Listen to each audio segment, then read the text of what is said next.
每天对谈一本书，大家好，欢迎收看与书谈。我们今天对谈的书是这本《心理学与生活》，由理查德·格里格和菲利普·津巴多合著。这本书在心理学领域可以说是家喻户晓了。说到心理学，现在好像无处不在，朋友圈里各种性格测试、分析梦境的、解读微表情的，还有什么育儿心理学、职场沟通技巧。但我就在想，我们日常接触到的这些所谓的心理学，到底有多少是真正的科学，又有多少可能只是迷思，甚至是一些误解？像这本这么厚的一本教科书，它真的能帮我们像大家期待的那样看透人心吗？还是说它讲的那些理论跟我们的实际生活其实还有挺远的距离？这正好就点到了心理学这门学科的一个核心困境，就是科学的心理学和大众理解的心理学之间常常存在一个鸿沟。一方面，心理学作为一门科学，它有非常严格的研究方法，有复杂的理论体系，追求的是客观性和可重复性。但另一方面呢，大众可能更感兴趣的是那些能立刻应用到生活里，能马上解决问题的窍门或者读心术。所以像《心理学与生活》这样的书，它的价值恰恰在于它试图系统的、科学的呈现心理学的全貌。但挑战也在这里，怎么把这些有时候显得有点枯燥的理论和研究讲得既准确又不失生动，让它真正和生活联系起来。你看这本书的作者之一菲利普·津巴多，他著名的斯坦福监狱实验，但这个实验本身，不管你怎么评价它确实非常戏剧化地展示了心理学研究想要探索的一些深刻问题，比如情境对人的巨大影响。这本书里肯定也会涉及这些，它既呈现研究成果，可能也会讨论研究的伦理和复杂性。所以它不是一本简单的心灵鸡汤，而是更像一张地图，一张描绘我们内心世界和行为模式的科学地图。可以这么理解，它提供的是基础知识和科学视角。那顺着这个思路，我们就深入下去，贯穿这本《心理学与生活》的核心线索，或者说他想要解答的最根本的问题，大概是什么呢？如果要提炼核心线索的话，我觉得有几个层面。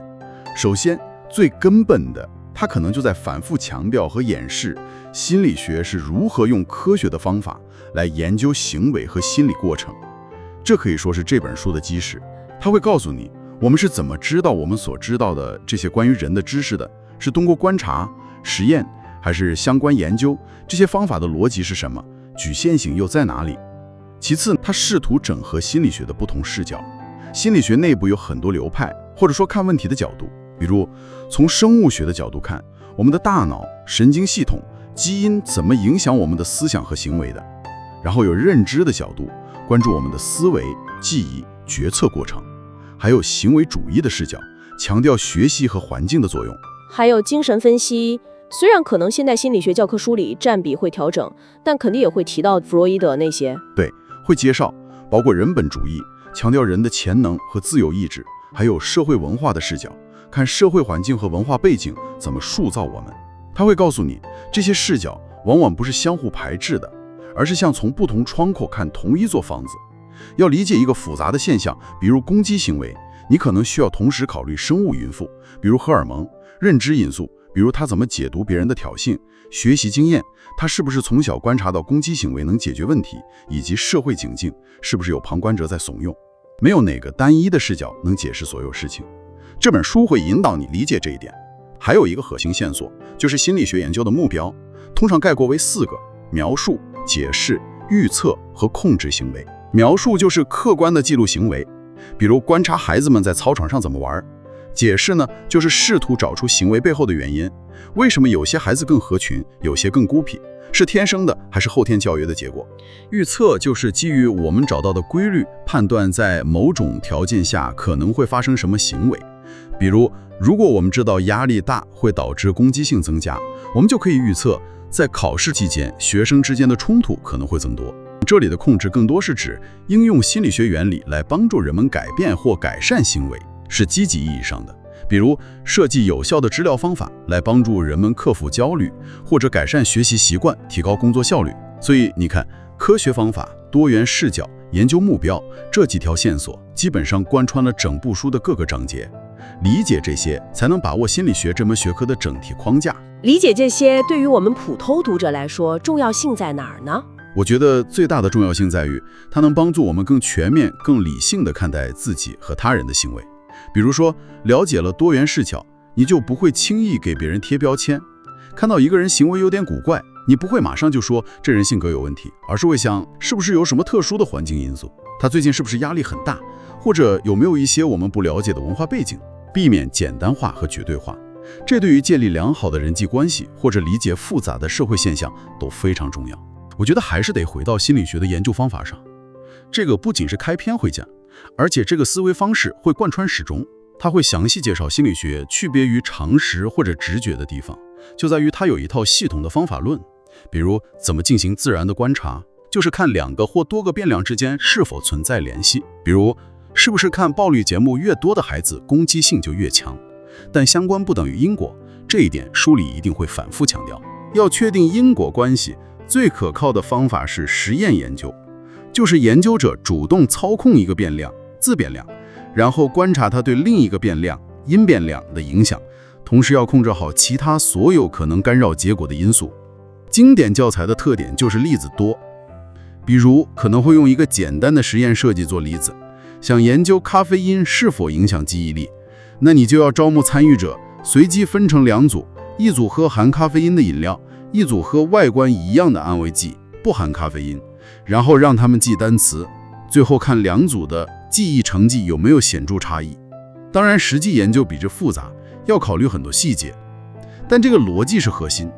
还会介绍很多经典的实验，像巴甫洛夫的狗、经典条件反射、班杜拉的波波玩偶实验、观察学习。这些实验不仅有趣，而且揭示了学习行为改变的一些基本规律。最大的用处就是培养你的媒介素养和批判性思维。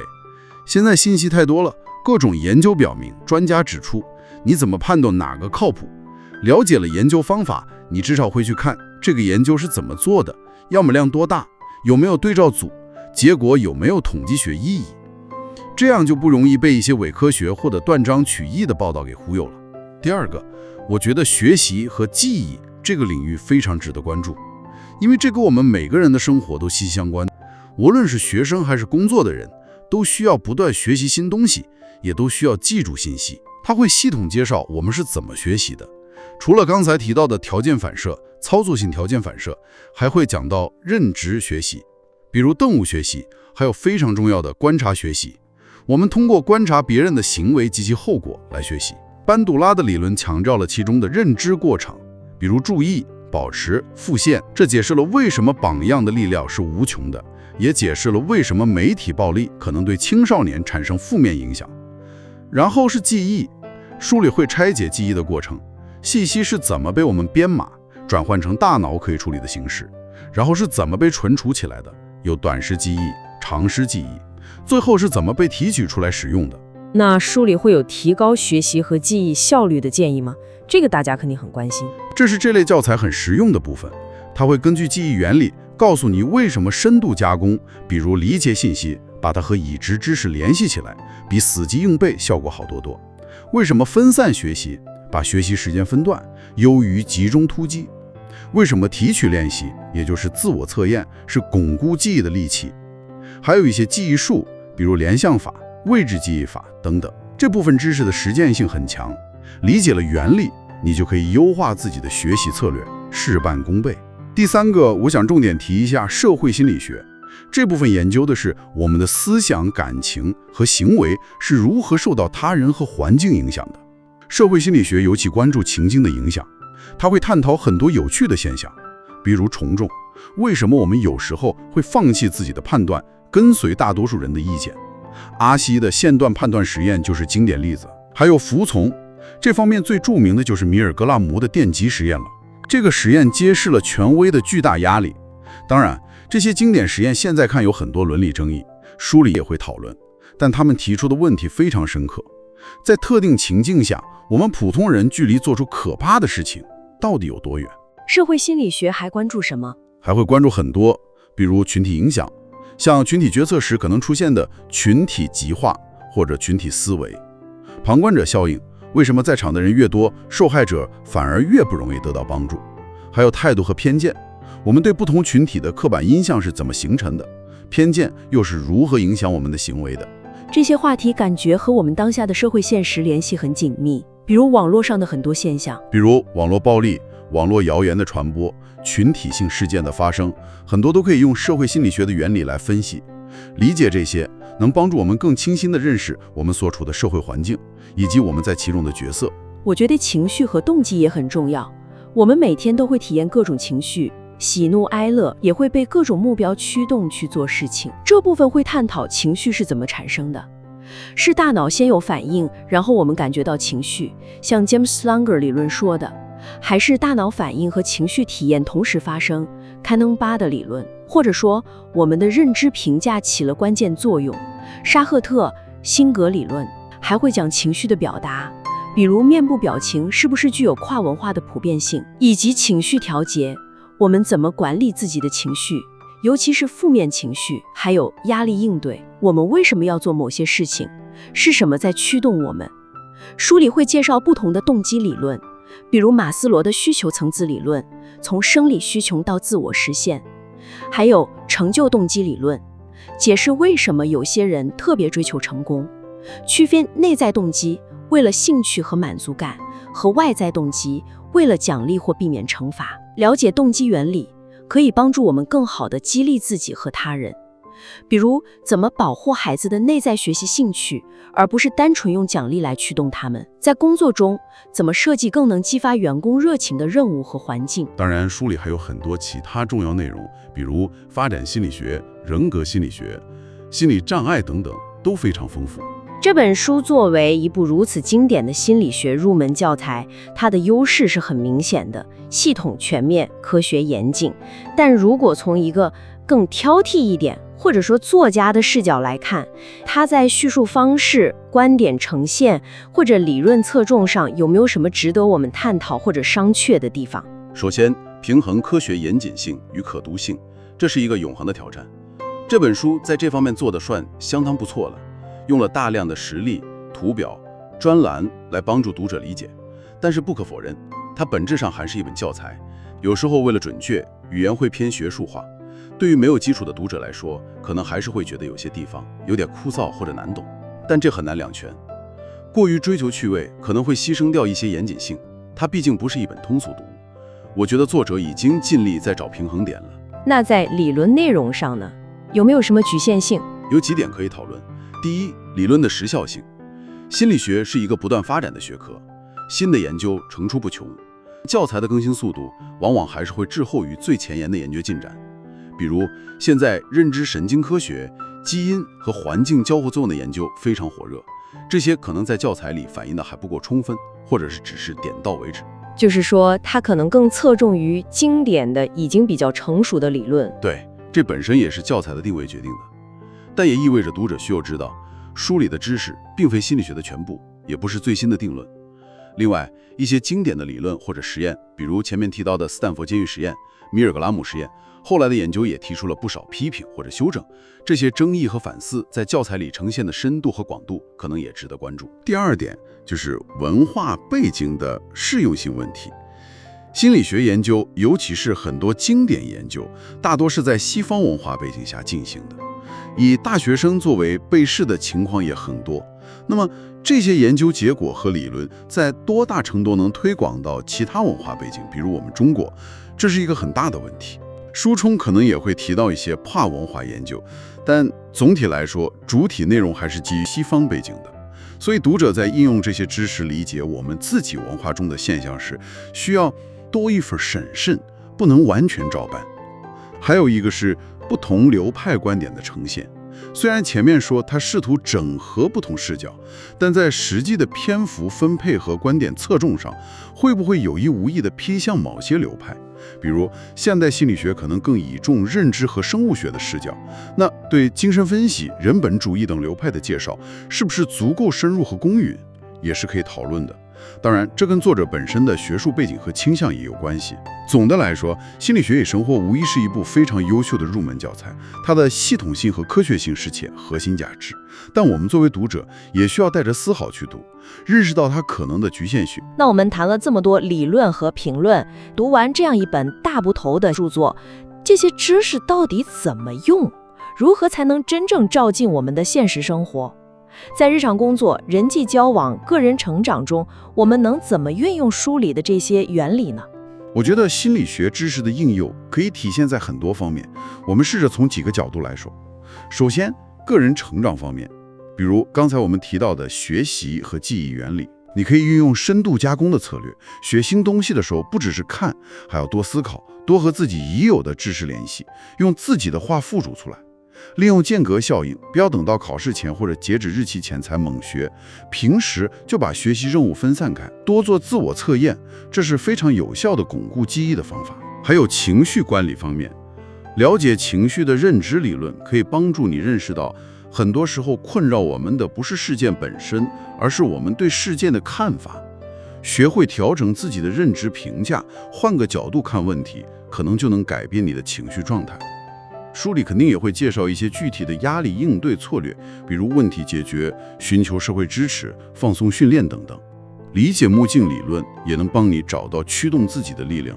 区分内在动机和外在动机，可以让你思考，你做一件事情是真正喜欢它，还是为了外部的奖励。这有助于你做出更符合内心需求的选择，提升幸福感。社会心理学很多知识都能用上，比如归因偏差。我们倾向于把别人的消极行为归因于他的内在品质，比如他迟到是因为懒，而把自己的消极行为归因于外部环境，我迟到是因为堵车。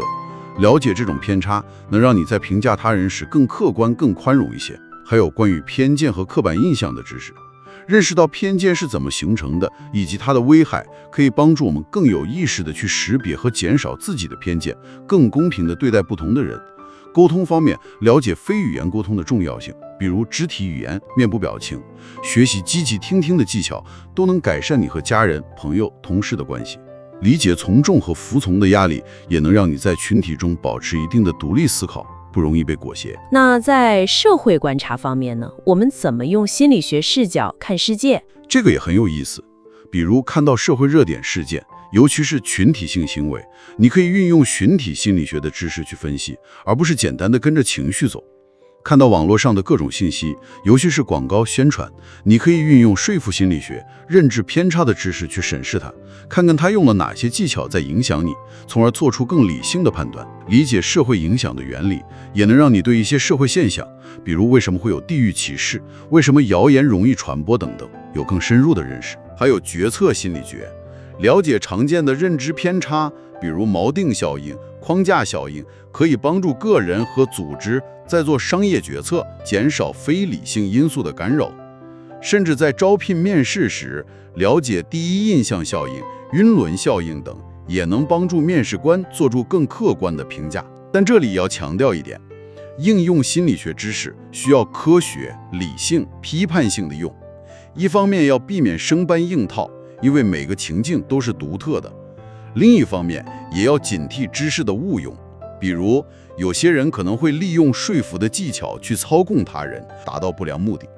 今天我们围绕这本经典的《心理学与生活》，从它的核心问题、关键内容到深度评论，再到现实应用，进行了一次非常深入的探讨。它确实为我们提供了一个理解人类行为和内心世界的科学框架。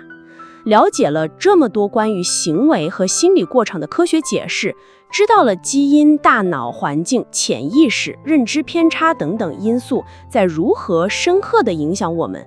那我们不禁要问，在多大程度上我们是自己自由意志的主宰，又在多大程度上我们可能只是这些内外力量作用下的一个结果，甚至是提线木偶。